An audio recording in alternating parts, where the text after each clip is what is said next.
નમસ્કાર. ગઈ તારીખ 7 અને 8 જુલાઈના રોજ સુરતમાં પહેલા વરસાદને લઈ અને લગભગ સુરતના તમામ વિસ્તારોમાં પૂર જેવી પરિસ્થિતિ સર્જાઈ. લોકોના ઘરોમાં, દુકાનોમાં, બેઝમેન્ટમાં વરસાદના પાણી ભરાયા અને આજે પણ 4 દિવસ પછી પણ એ પાણી કેટલાક વિસ્તારોમાં હજી ભરાયેલા છે. આમ તો સુરતમાં લગભગ દર વર્ષે નાના મોટા પૂરો આવે છે, નાની મોટી વિપદાઓ આવે છે. સુરતના લોકોએ ખંતથી તમામ જેટલી પણ આવી આપદાઓ આવી એમનો સામનો કર્યો છે. સુરતના લોકોએ હસતા મોઢે તમામ વખત આવી તમામ પ્રકારના અવરોધોનો સામનો કર્યો છે. પણ આ વખતની પરિસ્થિતિ કંઈક અલગ છે. આ વખતે આપણે વેપારીઓના આંખોમાં આંસુ જોયા. 40 જેટલા લોકોના આ પૂરમાં મૃત્યુ થયા અને એ પરિવારના આક્રંદ પણ આપણે સૌએ જોયો. આ વખતે સમગ્ર સુરત સ્તબ્ધ છે કે માત્ર 24 કલાકના વરસાદથી આટલી ગંભીર પરિસ્થિતિ કેમ સર્જાય, આટલી મોટી કરોડોની નુકસાની કેવી રીતે થઈ અને એની પાછળના કારણો શું. આમ તો 20 વર્ષ પહેલા 2006માં એક ભયાનક પૂર આવ્યું હતું. એ પૂર પછી આપણને એવું હતું કે શાસકો જે છે એ થોડા સુધરશે, થોડા સમજશે અને નવી ટેકનોલોજી સાથે, નવી વિકાસની નીતિ સાથે આવશે.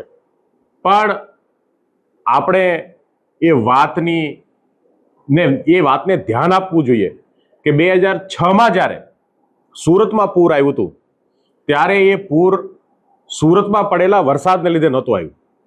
એ પૂર ઉકાઈમાંથી છોડવામાં આવેલા પાણીને લીધે સુરતના શહેરના વિસ્તારોમાં પાણી ભરાયા હતા અને એના લીધે લગભગ સુરત 2006માં ભયંકર રીતે ડૂબ્યું હતું. વિચાર કરો કે આ વખતે સુરતમાં વરસાદ પણ હોય અને ઉપરથી પાણી પણ છોડવામાં આવે તો કેવી સ્થિતિ થાય. એ સ્થિતિની કલ્પના પણ ના કરી શકીએ એવી સ્થિતિ સુરતની થાય. તો આ આટલા વર્ષના શાસન પછી ભાજપના લોકો કેમ કશું શીખ્યા નહીં. 2006માં પૂર વખતે ઘણી બધી સમિતિઓ બની હતી, ઘણી બધી સંસ્થાઓએ પણ સર્વે કર્યા. સરકારના ફ્લડ ડિપાર્ટમેન્ટની એક સમિતિ હતી, એમનો એક રિપોર્ટ સબમિટ કરવામાં આવ્યો. IIM અમદાવાદ દ્વારા એક સર્વે થયો, વર્લ્ડ બેંક દ્વારા પણ સર્વે થયો અને કેટલાક સૂચનો સુરત મહાનગરપાલિકાના પ્રશાસનને કરવામાં આવ્યા. લગભગ તમામ કમિટીઓના સૂચનો સમાન હતા કે સુરતમાં પૂરની સ્થિતિને નિવારવી હોય તો કેટલીક ચોક્કસ બાબત ઉપર કામ કરવું જોઈએ. એમાંનું પહેલું કામ હતું કે સમગ્ર શહેરની અંદર સ્ટ્રોમલાઇન જે છે એ દુરસ્ત રીતે મોટી સ્ટ્રોમલાઇનો નાખવી અને વરસાદી પાણીના નિકાલની અલગ વ્યવસ્થા બનાવવી. ત્યારબાદ સુરતમાં નીકળતી જે ખાડી છે એ અલગ અલગ વિવિધ વિસ્તારની ખાડીઓને પહોળી કરવી અને ખાડીઓને વ્યવસ્થિત રીતે એ ખાડીઓમાં વરસાદનું પાણી જે છે એ વહન થાય અને દરિયા સુધી ભળે એના માટેની વ્યવસ્થા કરવી. અને ત્યારબાદ સુરતની અંદરના અનેક તળાવો અને વોટર બોડીઝ જે સુરત શહેરની છે એ વોટર બોડીઝનો વિકાસ કરવો, એમને વ્યવસ્થિત રીતે સુચારુ રીતે એનું આયોજન કરવું જેથી કરીને જે રેન વોટર હાર્વેસ્ટિંગનું કામ છે, શહેરમાં પડતા વરસાદને રિચાર્જ કરવાનું જે કામ છે એ કામ થઈ શકે. અને સુચારુ રીતે અર્બન ડેવલપમેન્ટ એટલે કે TP પ્લાન જે છે એને વ્યવસ્થિત રીતે કરવો. જેવી રીતે શહેરના ટ્રાફિકને મેનેજ કરવા માટે, વાહનોના ટ્રાફિકને મેનેજ કરવા માટે રસ્તાઓ અને સિગ્નલોની વ્યવસ્થા કરવામાં આવે, એવી જ રીતે વરસાદી પાણીના નિકાલ માટે પણ એક વ્યવસ્થા જે કરવાની હોય છે. તો આ 20 વર્ષની અંદર સુરતના શાસકોએ, ભારતીય જનતા પાર્ટીના લોકોએ શું કર્યું? આ 20 વર્ષની અંદર માત્ર ને માત્ર ભાજપના લોકોએ સુરતની કિંમતી જમીનોનો વેપાર કરવાનું કામ કર્યું. એમણે સુરતના પાણીના પ્રશ્નો, પાણીના નિકાલના પ્રશ્નો એના ઉપર કામ કરવાને બદલે મોટા ભાગે 40% કપાતની જે જમીનો છે એનો વેપાર કરવાનું કામ કર્યું. સાથે પોતાના જેટલા પણ આયોજનો, જેટલા પણ પ્રોજેક્ટો છે એની અંદર માત્ર ને માત્ર પૈસા ખાઈ જવાનું કામ સુરતના આ જે શાસકોએ છે એ કર્યું છે. આ વખતે આ જે સ્થિતિ સર્જાઈ એની પાછળનું સૌથી મોટું કારણ જો કોઈ હોય તો એ કારણ છે કે છેલ્લા કેટલાક સમયથી નથી તો સુરતની ખાડીઓની સફાઈ થઈ અથવા તો નથી તો આ સ્ટ્રોમ ડ્રેનેજ લાઇન છે, એ ડ્રેનેજ લાઇન જે છે એની સફાઈનું કામ થયું. બહુ જવાબદારીપૂર્વક કહું છું કે સુરતની સ્ટ્રોમ લાઇનોની સફાઈ છેલ્લા 3 વર્ષમાં કરવામાં આવી નથી. વારંવાર એક જ વાત કરવામાં આવે કે પ્રી મોન્સૂન કામગીરી હાથ ધરાય છે, પ્રી મોન્સૂન કામગીરી કરવામાં આવી રહી છે, પ્રી મોન્સૂન કામગીરી થઈ છે, આ વખતે પૂર આવશે નહીં. પણ વારંવાર આ સ્થિતિ સર્જાય છે. અને અમે જ્યારે કેટલીક રિસર્ચ કરી, ડિપાર્ટમેન્ટ સાથે કેટલાક અધિકારીઓ સાથે પણ ચર્ચા કરી, તો એક ગંભીર બાબત સામે આવી છે કે સુરતના સ્ટ્રોમ લાઇનો જે છે એની સફાઈ થઈ નથી. આ લોકોનું એવું માનવું છે કે વરસાદ આવશે અને પોતાની જાતે ઓટોમેટિક સ્ટ્રોમ લાઇનોનો કચરો જે છે એ સાફ થઈ જશે, એને સાફ કરવાની જરૂર નથી. અને એટલા માટે આ પહેલા જ વરસાદની અંદર સુરતમાં ભયંકર સ્થિતિ સર્જાય છે. આ વાત આપણને બધાને અચરજ પમાડે કે આટલા મોટા શહેરની અંદર લગભગ 80 લાખથી વધારે વસ્તીવાળા શહેરમાં આટલી ગંભીર બેદરકારી શા માટે? અને આપણે જોઈએ છે કે જ્યારે પ્રી મોન્સૂન કામગીરી કરવાનો સમય હતો, એ સમયમાં ભાજપના શાસકો ચૂંટણીઓ પછી મેયરો અને સભ્યોની સિલેક્શનમાં અને સત્તા કોના હાથમાં આવશે એ ગતાગમમાં પડેલા હતા. છેલ્લા લગભગ ચૂંટણી પછી 1 મહિના ઉપર સમય વીતા પણ એ શાસકોને પસંદ કરી શક્યા નહોતા. તો આ તમામ બાબતો જે છે એ ગંભીર પ્રશ્ન આપણા સૌની સામે ઊભો કરે છે.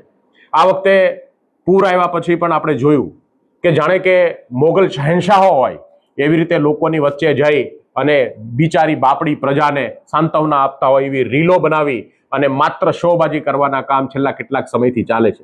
સહાયના નામે મજાક ઉડાવવાનું કામ જે છે એ સુરતના શાસકો અત્યારે કરી રહ્યા છે. દરેક લોકોને જાણે કે પોતે મોટા ભગવાનના દીધેલા અવતાર છે અને અવતાર લોકો ઉપર ભલું કરતા હોય એવી રીલો આપણે અત્યારે શાસકોની જોઈએ છે.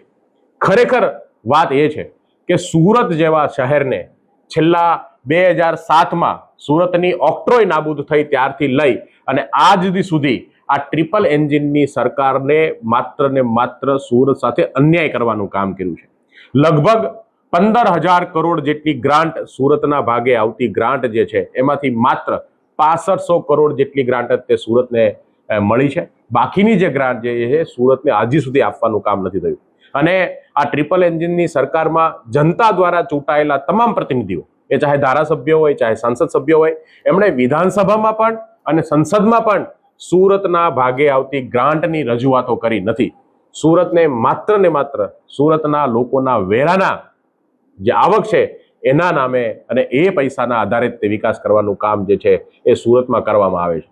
તો તમામ મોરચે ભારતીય જનતા પાર્ટીના શાસકો જે છે એ ફેલ ગયા છે, નિષ્ફળ નીવડ્યા છે. અને મારે ભાજપના નેતાઓ પાસે કે ભાજપની સરકાર પાસે સુરતના લોકો માટે કશું માંગણી નથી કરવી. સુરતના લોકો ખમતીધર છે. સુરતના લોકો આવી 6,000-7,000ની સહાયથી એમની જિંદગી નથી બદલાવાની.